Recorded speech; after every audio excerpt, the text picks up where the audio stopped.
Olá, pessoal. Eu sou o Felipe Gabriel II. Mas você pode me chamar de Felipe Gabriel mesmo, porque eu sou oficial. Não existe um segundo além de mim, entendeu? Só tá para enfeite esse segundo mesmo. Como se fosse um título de rei. O rei Felipe II, entende? Mas enfim. Eu tô trazendo esse primeiro vídeo aqui de filosofia para o canal. Eu não sei se vai ficar bom. Não é a primeira vez que eu tô tentando, porque eu tô querendo que esse vídeo fique da forma mais perfeita possível. Mas tem vários inconvenientes, como o meu gravador de áudio, que é um lixo. E o cachorro da vizinha que late toda hora também. Mas enfim, neste vídeo eu tentarei explicar o que são as 5 vias de São Tomás de Aquino. O filósofo São Tomás de Aquino, que foi um doutor angélico muito inteligente, que viveu entre o período do século XII, XIII, XIV, por aí, na escolástica. Ele vai trazer na sua Suma Teológica, que é a sua obra mais famosa, as 5 vias de São Tomás de Aquino. agora que eu percebi que eu dei um pleonasmo, mas beleza. O São Tomás de Aquino, as 5 vias foram inspiradas bastante em Aristóteles. Aliás, as 5 vias não. Todas as obras de São Tomás de Aquino têm influência aristotélica, do filósofo Aristóteles, né? Bom, as 5 vias elas vão provar de modo racional que Deus existe. Aliás, me desculpe o termo, mas não é Deus existe, é Deus é, porque ele é ato, é eterno, ele é infinito, ele é tudo, entende? Mas eu usei esse termo para ser mais coloquial mesmo, só que não é Deus existe, é Deus é. Bom, as 5 vias são: a primeira via é a via do primeiro motor imóvel, a segunda via é da causa eficiente, a terceira via é do ser contingente e do ser necessário, a quarta via são os graus de perfeição, e a quinta e última via é o governo supremo das coisas. Mas enfim, vamos começar com a primeira via. A primeira via é a via do primeiro motor imóvel, que vai consistir na ideia de movimentação, como o próprio nome já diz. Mas o que é o movimento? O movimento não é necessariamente tratado como algo físico, e sim tratado como algo substancial também. Bom, basicamente o movimento é tudo que é em potência se tornar ato. Mas essa transição da potência ao ato é um movimento.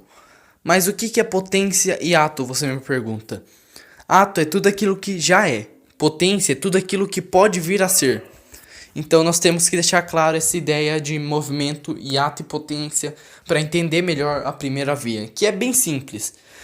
Mas todo ente que é em ato move outro ente em potencial. Por exemplo, o fogo é em sua natureza quente. Logo, ele é quente em ato. Agora a pedra não é naturalmente quente, ou seja, ela é quente em potência e precisa de um motor para se tornar quente. A pedra ela é privada de calor. Já o fogo esbanja calor. A pedra é substancialmente fria, não é de sua natureza ser quente.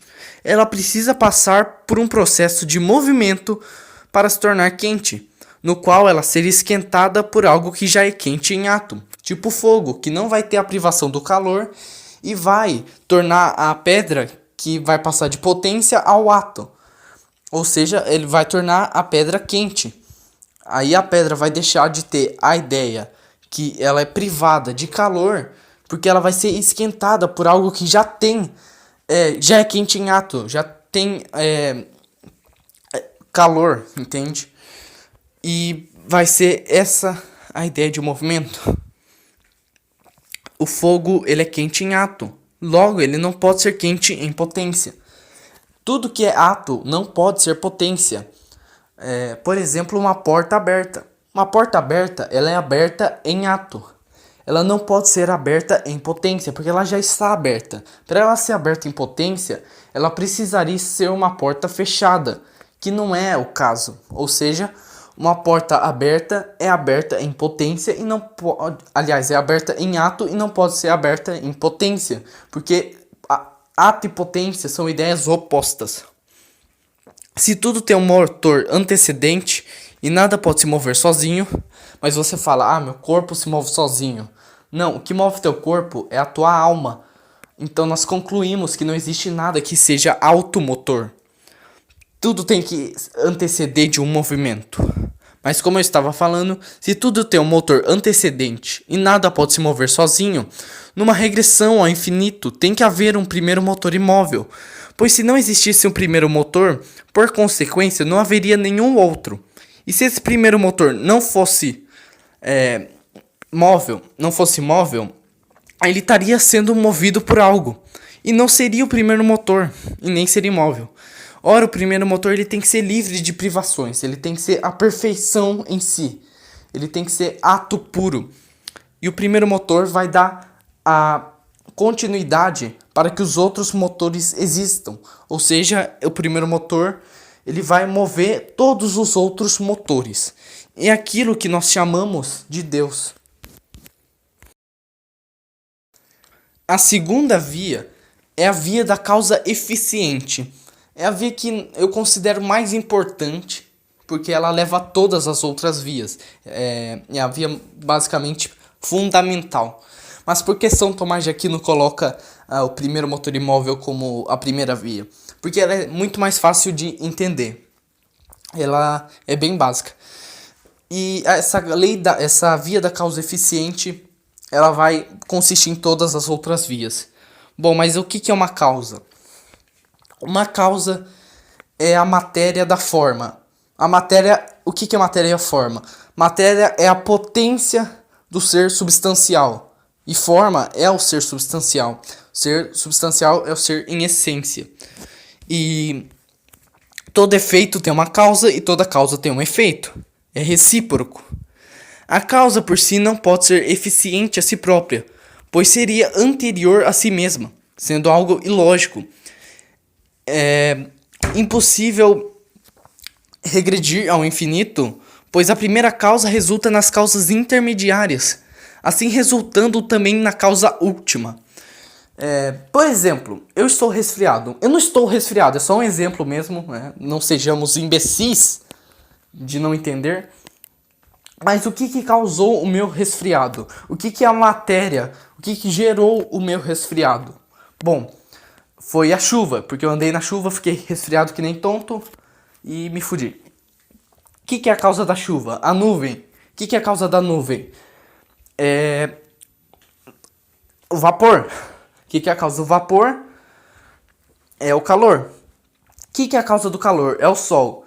O que é a causa do sol? A causa do sol, ela pode ser o Big Bang, né?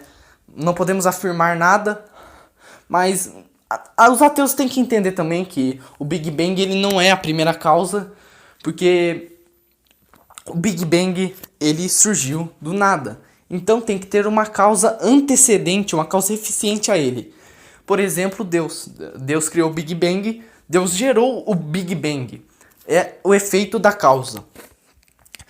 E assim é óbvio que é impossível regredir ao infinito, porque se a causa primeira não existisse, as causas intermediárias também não existiriam. E a causa final também não. Se você tirar uma pecinha, pode resultar em acabar tudo. Se não existisse uma causa primeira, ia ter causas intermediárias infinitas. O que não tem sentido, porque para ser intermediário tem que ter uma causa antecedente, eficiente, uma causa primeira, que vai gerar todas as outras causas. Mas como não pode ser infinito, então a primeira causa ela tem que ser incausável. Tem que ser ato puro, que nem já dissemos. Tem que ser algo que não é potência. Ingerável.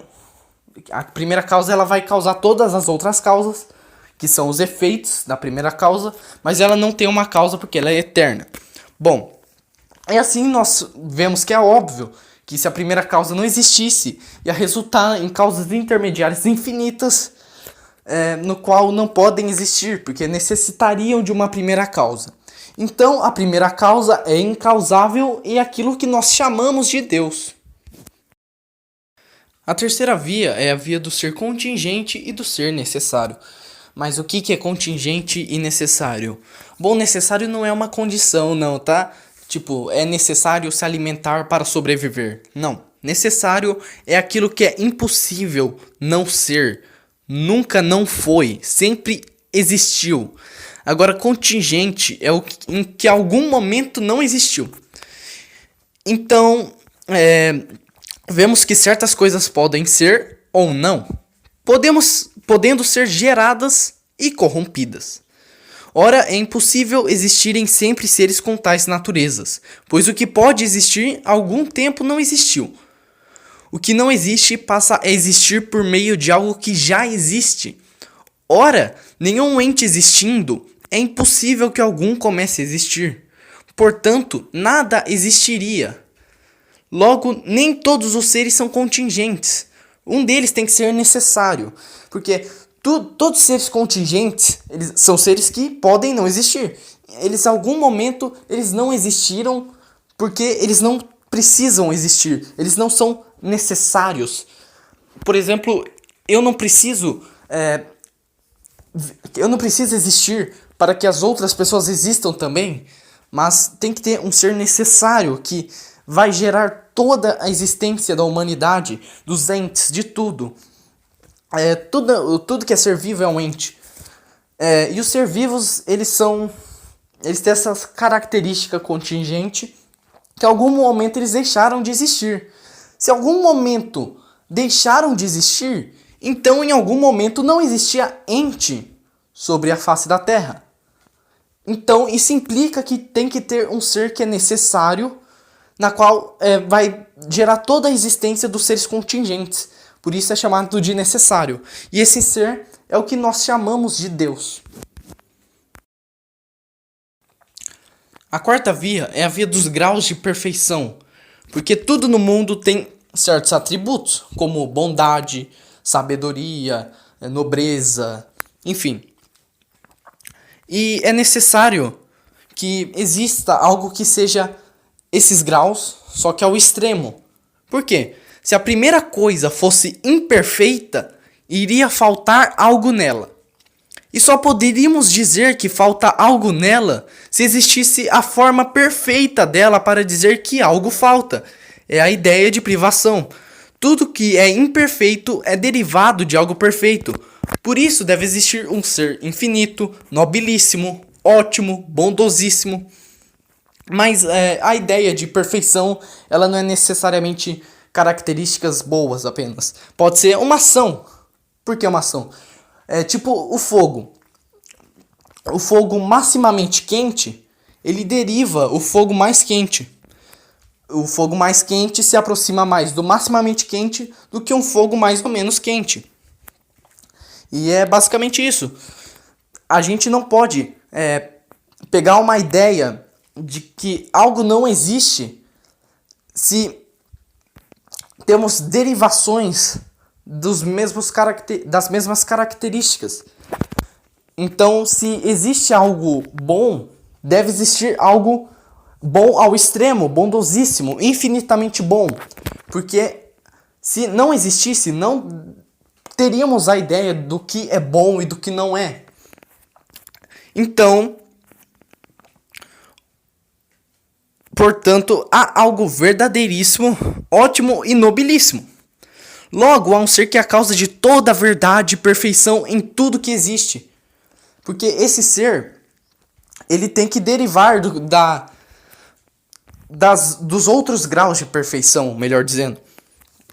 Então, a gente conclui que há um ser com atributos infinitos, que seja eterno, bondosíssimo, nobilíssimo, ótimo, infinito. Esse ser é o que nós chamamos de Deus, que é ato puro, como foi dito nas outras vias. A quinta e última via é a via do governo supremo das coisas. Vemos que seres não intelectuais operam em busca de um fim, para conseguirem o que é ótimo, resultando no fim. Não é por acaso, e sim pela intenção. Se fosse por acaso, seria uma verdade acidental. E os seres não podem ser acidentais, porque algo que é acidental é uma particularidade própria. Então, não é algo que é necessário, entende? Enfim, seres sem conhecimento não tendem a um fim sem ter um conhecedor que os conduz. Eles têm que ter um ser que os conduza, já que eles não são animais racionais. Exemplo, uma flecha por um arqueiro. Mas isso não acontece só pela vontade divina, mas sim também pelo intelecto divino, aonde os entes já são pré-estabelecidos e moldados para buscarem o seu fim. Tipo uma árvore que estende suas raízes para conseguir determinados nutrientes. E os seres apetecem a perfeição. Não que de fato eles se tornem seres perfeitos, muito pelo contrário, mas eles nunca vão apetecer a imperfeição. Porque se isso acontecesse, teria uma hora que chegaria a um ponto que eles seriam perfeitamente imperfeitos. E isso é contraditório. Bom, logo há um ser pelo qual todas as coisas naturais se ordenam ao fim. Esse ser é inteligentíssimo e age pelo seu intelecto e vontade, na qual os seres irracionais conseguem buscar aos seus fins, porque de fato eles vão fazer as coisas que são melhores para eles, mesmo sendo seres irracionais. E é bom não confundir essa via com o ajuste fino, porque o ajuste fino ele vai tratar da aleatoriedade disso acontecer, das chances serem mínimas. Mas a quinta via de São Tomás de Aquino vai tratar sobre a necessidade, entende? Então, nós concluímos essa última via, concluímos as explicações sobre as 5 vias de São Tomás de Aquino. E lembrando que esses seres irracionais só podem ser conduzidos por Deus, porque pelo humano não é. Bom, e é isso. Bom, muito obrigado para quem assistiu até o fim, de fato. E dá um gostei, por favor, se inscreve. Que talvez eu traga mais vídeos de filosofia, teologia, talvez política e economia até, mas nada confirmado de fato. É o seguinte, manda esse vídeo para um ateu agora. Você vai mostrar a verdadeira sabedoria. Ele vai ficar embasbacado com esse vídeo. Mentira, não vai não. Mas eu espero que tenha ficado de aprendizado essas 5 vias. São importantíssimas. São realmente refutadoras de ateu. São as vias que refutam os ateus. Bom, eu vou deixar algumas redes sociais na descrição. Muito obrigado para quem assistiu até o fim. Deixa like, comenta, se inscreve. Tchau.